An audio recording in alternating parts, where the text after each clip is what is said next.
Pride and Prejudice by Jane Austen, 1813. Chapter 39. It was the second week in May, in which the three young ladies set out together from Gracechurch Street for the town of in Hertfordshire. And, as they drew near the appointed inn where Mr. Bennet's carriage was to meet them, they quickly perceived, in token of the coachman's punctuality, both Kitty and Lydia looking out of a dining-room upstairs.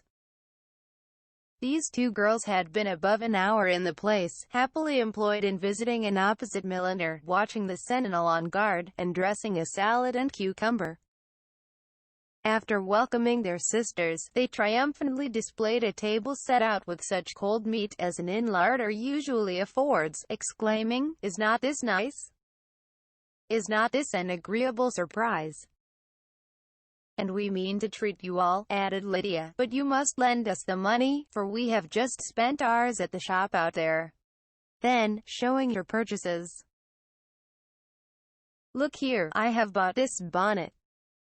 I do not think it is very pretty, but I thought I might as well buy it as not.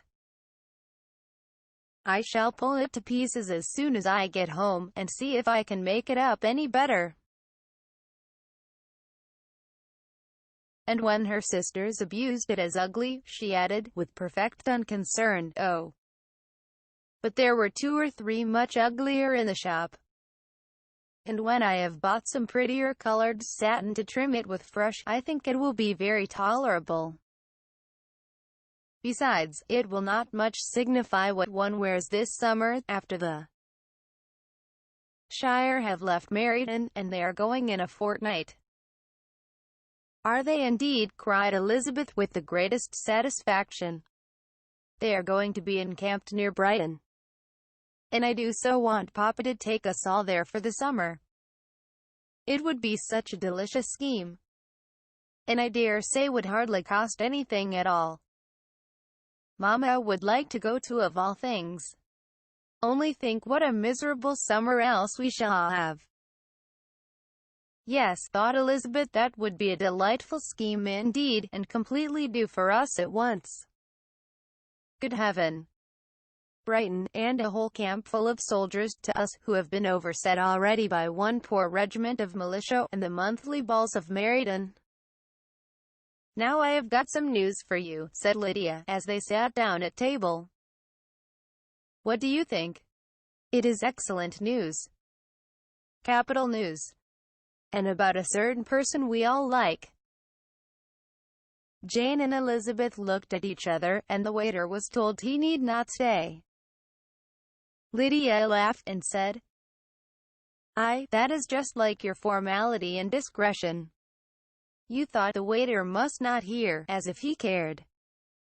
I dare say he often hears worse things said than I am going to say. But he is an ugly fellow. I am glad he is gone.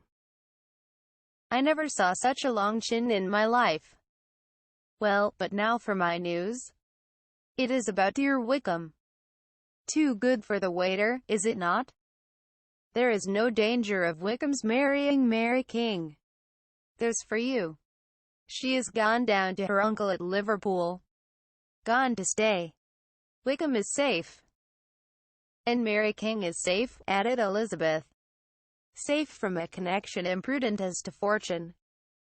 She is a great fool for going away, if she liked him. But I hope there is no strong attachment on either side," said Jane. "I am sure there is not on his.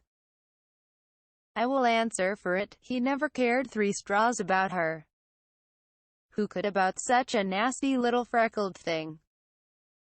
Elizabeth was shocked to think that, however incapable of such coarseness of expression herself, the coarseness of the sentiment was little other than her own breast had harbored and fancied liberal.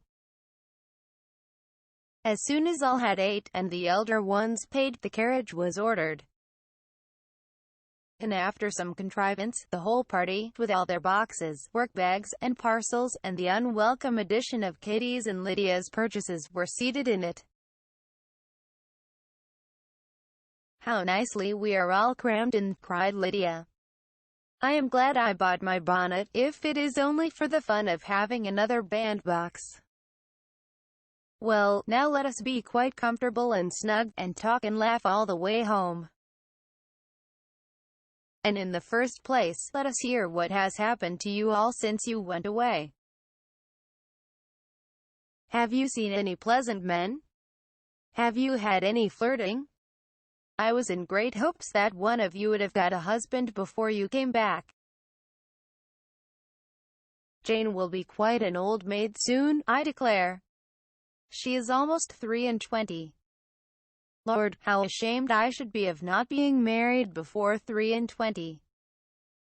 My Aunt Phillips once used to get husbands, you can't think. She says Lizzie had better have taken Mr. Collins. But I do not think there would have been any fun in it. Lord, how I should like to be married before any of you. And then I would chaperon you about to all the balls. Dear me. We had such a good piece of fun the other day at Colonel Forster's. Kitty and me were to spend the day there, and Mrs. Forster promised to have a little dance in the evening. By the by, Mrs. Forster and me are such friends. And so she asked the two Harringtons to come, but Harriet was ill, and so Pen was forced to come by herself. And then, what do you think we did? We dressed up Chamberlain in woman's clothes on purpose to pass for a lady. Only think what fun. Not a soul knew of it but Colonel and Mrs. Forster, and Kitty and me, except my aunt, for we were forced to borrow one of her gowns. And you cannot imagine how well he looked. When Denny, and Wickham, and Pratt, and 2 or 3 more of the men came in, they did not know him in the least. Lord, how I laughed. And so did Mrs. Forster.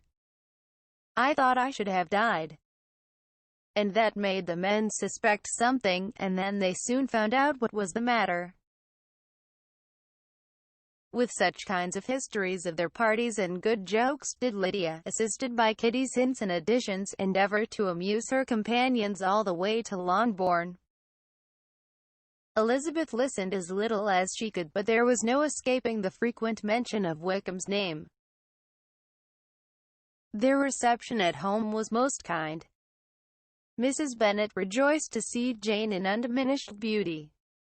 And more than once during dinner did Mr. Bennet say voluntarily to Elizabeth, "I am glad you are come back, Lizzie." Their party in the dining room was large, for almost all the Lucases came to meet Maria and hear the news. And various were the subjects that occupied them. Lady Lucas was inquiring of Maria after the welfare and poultry of her eldest daughter.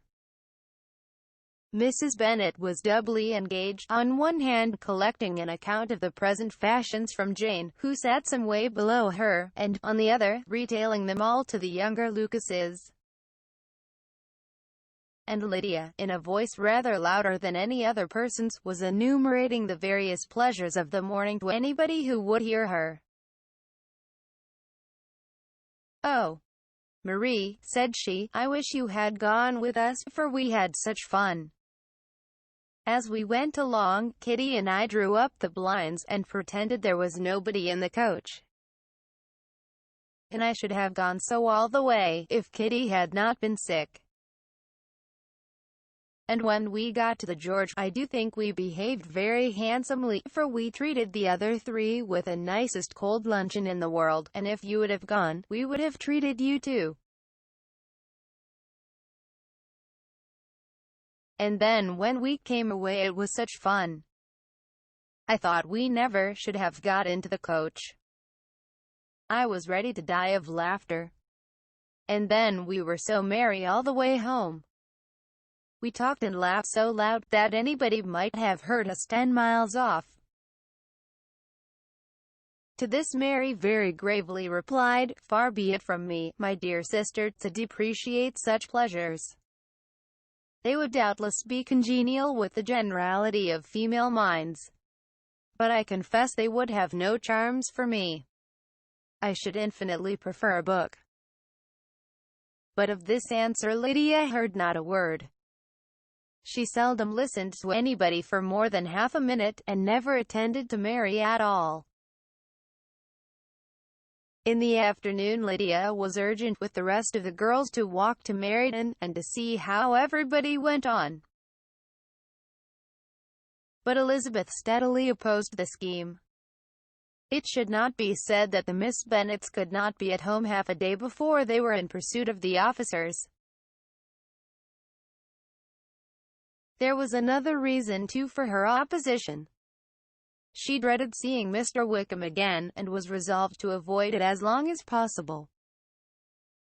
The comfort to her of the regiment's approaching removal was indeed beyond expression. In a fortnight they were to go, and once gone, she hoped there could be nothing more to plague her on his account. She had not been many hours at home before she found that the Brighton scheme, of which Lydia had given them a hint at the inn, was under frequent discussion between her parents. Elizabeth saw directly that her father had not the smallest intention of yielding. But his answers were at the same time so vague and equivocal, that her mother, though often disheartened, had never yet despaired of succeeding at last.